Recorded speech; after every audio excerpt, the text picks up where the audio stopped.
Fitzgerald. Back when he was at Pitt. We used to cover Larry Fitzgerald when he finished second in the Heisman his last year at Pitt, 2003, set the college football record for consecutive games with a touchdown pass caught, 16. We all knew he was going to be just great. Actually, was somebody who, I might say, manipulated the draft in the right way. He became the first player, really, to leave after just 2 years of college. He had been redshirted, so the idea was, well, I've been here for 3, and, that can't really, and the NFL really doesn't have, at least they didn't then, it's probably that strong of an agreement to say, you must play the 4 years. At one time, the NBA was taking Moses Malone, I guess he was ABA, but out of high school. And at the time, the NFL was saying, no, you cannot be drafted by the NFL unless you've played 4 years of college. And that's not the case anymore, obviously. The first guy to really break that was Barry Sanders. It was 30 years ago, actually, that Barry Sanders did. And just said, I'm leaving. Nothing you can do to stop me.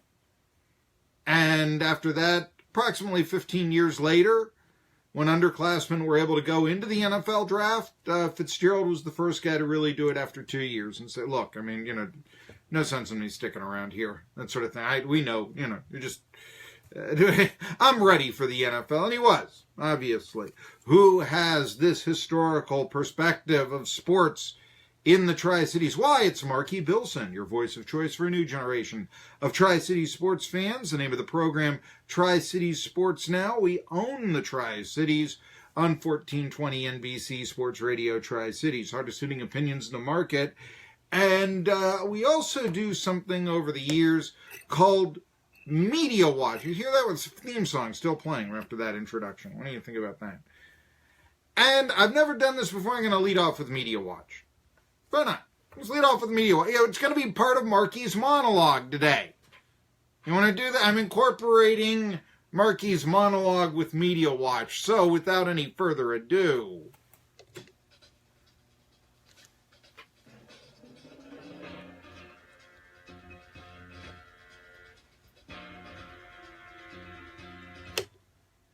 are you familiar with Media Watch? That's where I come on and I do things like call out local media or praise them if the case may be, which we've done as well, but also have a comment on national media and trends and the way it's going.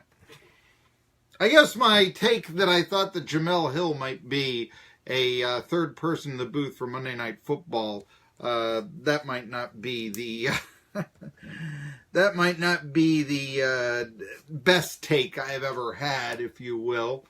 But the reason why we're doing this is talking about something, I'm incorporating Marky's monologue. You've heard me talk about this, the Sports Illustrated Swimsuit Issue, which you can see right now if you're watching on 1420 NBC Sports Radio Tri-Cities. And if you're listening in your car or out and about or wherever you are, at home, if you're at NFS and we're piping the broadcast and whatever, the circumstance is that if you miss something, it's always archived. And if you like us on 1420 NBC Sports Radio Tri-Cities, you can hear it. You can watch it. You can see this handsome face of mine. And you can really see Danielle Harrington, who I'm holding up here with the Sports Illustrated Swimsuit Issue. And it came in my mailbox a couple days ago. It's a safe bet. The SI Swimsuit Issue is still the most anticipated American magazine issue of the year. Think about that. And we can talk about the decline of print media and such. I actually think print media hasn't declined. I think it's exploded. It's just gone to the internet. It's print, you're reading it, etc. But in terms of a magazine, give me a magazine that is more sought after, that is more anticipated, even today, than the SI Sports Illustrated, especially if you're under 18. That was always a big thing when you were under 18. It's its own issue now. There's not, it's not incorporated a photo shoot within a mid-February issue that, has hockey stories or something in it. But you know what the SI Sports Illustrated issue, seen here again, yes, you can't miss it. Unless you're listening on AM 1420 NBC Sports Radio Tri-Cities. You know what it's doing right now? It is probably defining who is thought of as the most beautiful woman in the world contemporarily by who is on the cover. If not that, then certainly it defines possibly the hottest supermodel or the most sought-after supermodel. Obviously I would still say Giselle is, she's still a supermodel. You don't stop being one. Christy Brinkley is still a supermodel, but they're not as well, or they're not obviously Christy Brinkley, although she's still getting a lot of news and people are saying, we can't believe how good you look, is certainly not not going to be making a reappearance, we don't think, on the SI Sports Illustrated Swimsuit Issue anytime soon. She, in fact, I think she's done one magazine cover in the past, 25 years or so. But yeah, think about this. Who is thought of contemporarily as the most beautiful woman in the world is probably who is on the SI Swimsuit Issue. Now, people in Maxim are going to try to argue that. They've thrown their own hat into the mix. But something, that most beautiful it's usually most beautiful person, and it's usually, most beautiful woman, that sort of thing, that People does, it always seems to be minimum a decade in the past. Last year they named Julia Roberts as the most beautiful, was it most beautiful person or most beautiful woman? One or the other. Anyway, the point is still there. Julia Roberts? Is this 1990? Really? And I don't know if Julia Roberts was ever really thought of as the most beautiful woman. I think she was thought of as a very attractive woman, a great actress, this sort of thing. Kind of, had a certain appeal to her that was very, very popular with other women, actually. But I don't know if, she was thought in the same way. Ooh, yeah, like a Sports Illustrated swimsuit model. In fact, she wasn't. So People always seems to be at least a decade after the fact in naming its most beautiful person. I think the last time that I really thought that they used to do 50 most beautiful people in the world, and the last one that I really remember saying contemporarily, and this really goes back a ways, but back in the 90s, and it was Barry Bonds. And he started saying, that inflated his ego greatly, but yeah, he started saying, yeah, that kind of made sense, And it was contemporary and all that. That's like the last time People has named anyone that has been, what was it? Gwyneth Paltrow was that it was 10 years after the fact. It wasn't Shallow Hal again, Maxim gets into the fold. Last year, it was Haley Baldwin was their most beautiful woman in the world. Year before that, though, it was Stella Maxwell. Well, not a bad, Victoria's Secret. It's not a bad selection. But you know what? Maxim has gone from being the magazine of the everyman. It's become no longer the magazine of the beer drinker. It's now the magazine of the wine connoisseur. It's trying to do that. They're no longer, showing you muscle cars. They're showing you, great European sports cars that you'll never be able to afford. And that went hand in hand, I thought, with choosing Stella Maxwell. Here, Maxim has been writing about things that the common man simply will never get.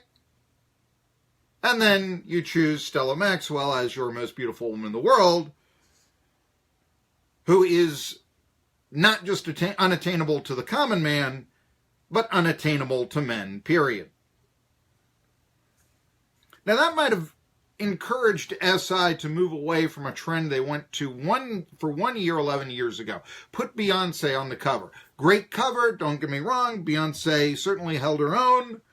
But SI soon realized they were the leader and they could make the next great supermodel instead of merely recognizing her. After all, I mean, Sports Illustrated is not the only sports magazine to ever come up with a swimsuit issue. Anybody remember Sport Monthly? Anybody ever remember Inside Sports magazine? They used to have swimsuit issues as well. They even had some of the most recognizable and beautiful women of the era pose for it. I'm thinking Heather Locklear, Cindy Crawford was in the Sport magazine. I remember Heather Locklear, I think, was Inside Sports one year. And this was when they were young, and, you know, Heather Locklear was on Dynasty, for crying out loud at the time. And Cindy Crawford was just hit the scene as the just most amazing supermodel people had ever seen to that point, I think.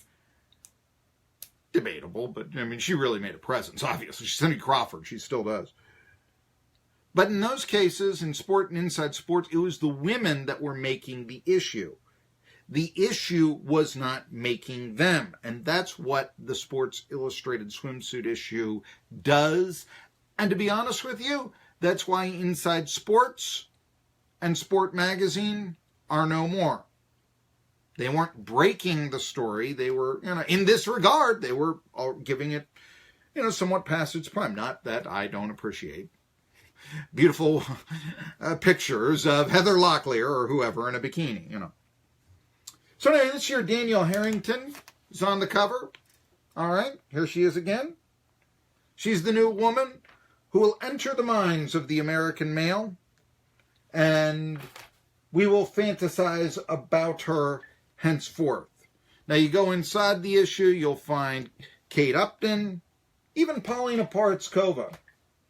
And Paulina Porizkova, her shoot is kind of interesting because the issue of the SI Sports Illustrated Swimsuit Issue is forced forever to answer claims it's sexist. But she takes part in a shoot in which she defines herself with the words that she paints on her body. Interesting. Porizkova is a favorite of mine, not so much on how she looks, although I'm appreciative of that aspect. What I kind of like Paulina Porizkova, and she stayed married to Rick Ocasek for 29 years. And I remember when she once told David Letterman she hadn't forgotten old schoolmates who had made her feel bad growing up, criticized her for being too tall, awkward, and all that. You know, loyalty and truth, those are two things we all cherish. That's why I love Paulina Porizkova. Stands today that anyone objecting to the SI swimsuit issue today is being a prude. But then again, they always were. Tri-City Sports Now, you're on the air.